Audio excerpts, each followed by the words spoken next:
అల్లూరి సీతారామరాజు జిల్లాలో ఆదివాసీలు భారీ నిరసన చేపట్టారు. 1/70 భూ బదలాయింపు చట్టం జీవో నెంబర్ 3 అమలు చేయాలంటూ కూడా డిమాండ్ చేస్తూ పాడేరు పట్టణంలో భారీ ర్యాలీ నిర్వహించారు.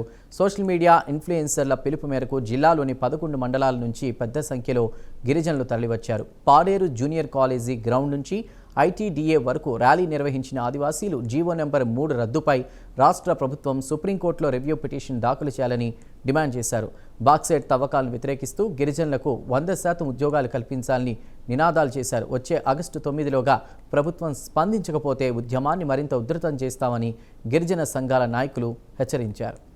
బలరాం గారికి, బల్దేవ్ గారికి, అక్కడ వచ్చిన ఆదివాసీ సంఘాలందరికీ కూడా, ఇన్ఫ్లుయెన్సర్స్కి, సోషల్ మీడియా ఇన్ఫ్లుయెన్సర్స్ అందరికీ కూడా నా నమస్కారాలు.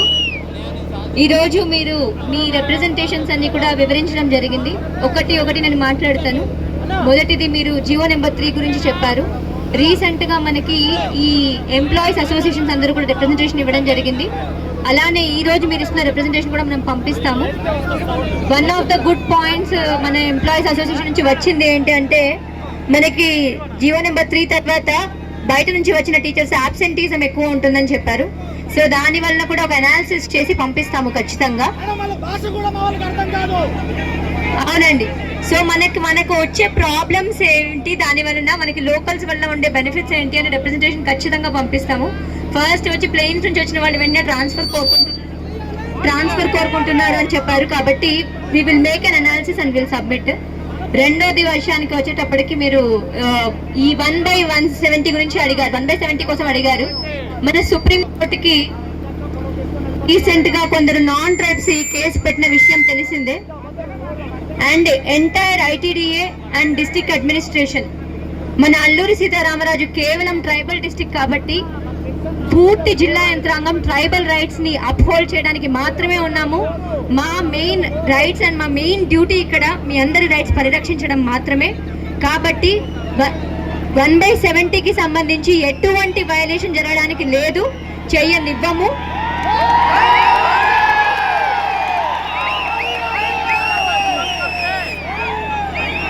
మనకి రకరకాల అన్ఎంప్లాయ్మెంట్ లో మనకి ల్యాండ్ మాత్రమే ఇంపార్టెంట్ కాబట్టి గిరిజనులకి ల్యాండ్ దూరం అయ్యే అవకాశం లేకుండా చూసుకుంటాము.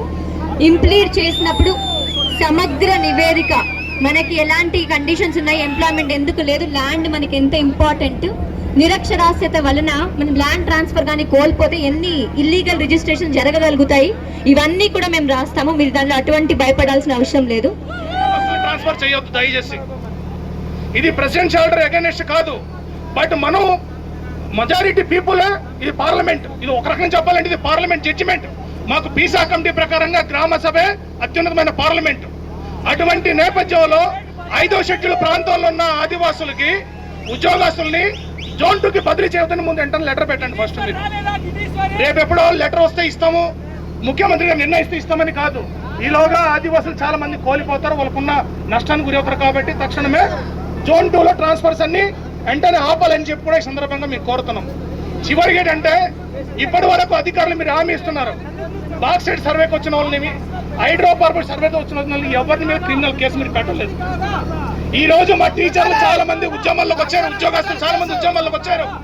నిన్న మాకు తెలిసింది, కలెక్టర్ గారు అట ఒక నోటీస్ ఇచ్చారట, ఈ రోజు ఉద్యమాల్లో ఎవరు పాల్గొంటే వాళ్ళకి సస్పెండ్ చేయండి, క్రమశిక్షణ చర్య తీసుకోమని కలెక్టర్ గారు ఇచ్చిన నోటీస్. ఈ ఉద్యమాల్లో పాల్గొన్న ఏ ఒక్క గిరిజన ఉద్యోగికి ఏ మాత్రం చిన్న నష్టం జరిగిన మా జిల్లా కలెక్టరేట్ బద్దలైపోతుందని చెప్పి సందర్భంగా ఒక్క గిరిజన ట్రైబల్ ఎంప్లాయ్ మీద ఏ రకమైన చర్య తీసుకున్నా, ఏ సమస్య యొక్క ఎంప్లాయ్ మీద ఏ చిన్న ఈగ వలన ఊరుకునలేదని చెప్పి కూడా హెచ్చరిక చేస్తున్నాం. మీరు ఇచ్చిన లెటర్లన్నీ వెనక్కి తీసుకోండి, దయచేసి వెనక్కి తీసుకోండి. వాస్తవానికి కలెక్టర్ గారు ఉంటే మాట్లాడదాం అనుకున్నాం, కలెక్టర్ గారు వినాలి. కలెక్టర్ గారు హైకోర్టుకి వెళ్ళారట, విజయవాడ వెళ్ళారు హైకోర్టుకి. కాబట్టి కలెక్టర్ గారు లేరు కాబట్టి ఈ రోజు ఇన్ఛార్జి కలెక్టర్ ఉన్న జేసీ మేడం గారు వచ్చి ఉన్నారు, ప్రాజెక్ట్ ఆఫీసర్ గారు వచ్చి ఉన్నారు, ఇక్కడ IR officer, district IR officers అందరూ వచ్చి ఉన్నారు. కాబట్టి మాకందరికీ ఒక స్పష్టమైన మీరు హామీ, భరోసా ఇవ్వాలని చెప్పి మీకు కోరుతున్నాం. కాబట్టి అర్థం చేసుకొని మీరు గిరిజనుల పక్షాన సానుకూలంగా మీరు మాట్లాడండి, గిరిజనుల పక్షాన సానుకూలంగా మీరు నివేదిక ఇవ్వాలని చెప్పి కూడా మీ అందరూ విజ్ఞప్తి చేస్తూ, మేమందరం మా అభిప్రాయాలు సంఘాలు కానీ, సంస్థలు కానీ, నాయకులు కానీ, మేధావులు కానీ, ఇంటలెక్ట్స్ మొత్తం అందరు కలిపి 100% రిజర్వేషన్ ఎలాగో పాజిబుల్ ఉందో చాలా స్పష్టంగా చెప్పాం మేము.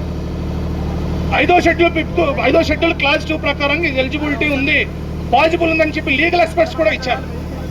దాని మీద రిపోర్ట్ ఆల్రెడీ గవర్నమెంట్కి ఎక్స్పర్ట్ కమిటీ రిపోర్ట్ ఇచ్చి 365 రోజులు అయింది.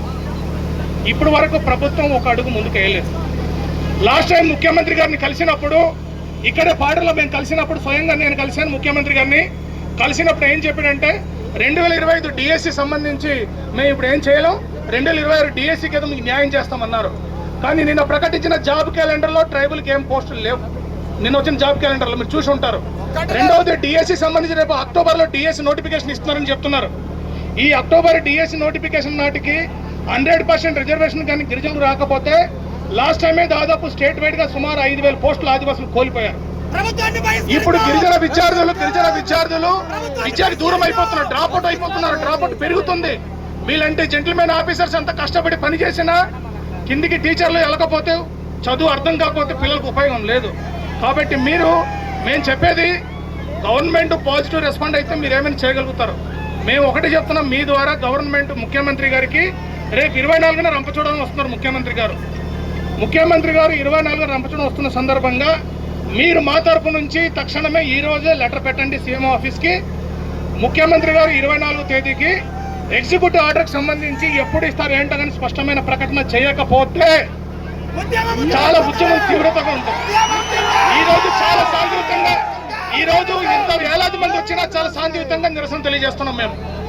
కాబట్టి ఇప్పటికీ ముఖ్యమంత్రి గారు హామీ ఇచ్చి సుమారు 880 రోజులైంది.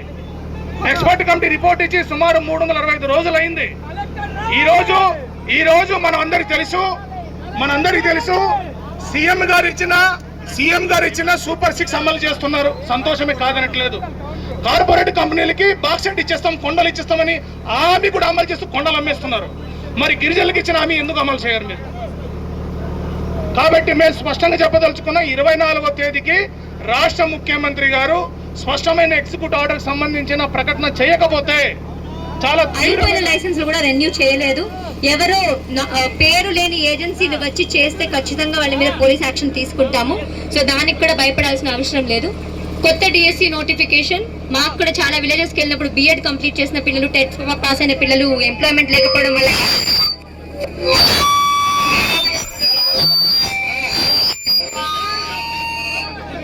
బాధ వేస్తుంది. కాబట్టి ఖచ్చితంగా ప్రాజెక్ట్ ఆఫీసర్ పరిధి నుంచి మనము ఈ న్యూ డిఎస్సి నోటిఫికేషన్ కోసం ఖచ్చితంగా మనము పూర్తి ఎఫర్ట్స్ పెడతాము. ఫైనల్ గా నాన్ ట్రైబ్స్ కి సంబంధించి మీరు మాట్లాడారు. ఆల్రెడీ మనం అన్ని రెవెన్యూ అధికారులకి క్లియర్ గా చెప్పాము. Cost is acquired by birth, not by marriage. Cost అనేది పుట్టుకతో వస్తుంది, పెళ్లి ద్వారా రాదు. సో కేవలం గిరిజనేతల అమ్మాయిని పెళ్లి చేసుకుంటే గిరిజనేతరుడికి కాస్ట్ మారదు. అలా కాస్ట్ సర్టిఫికేట్స్ ఉన్నవన్నీ కూడా రద్దు చేస్తాము.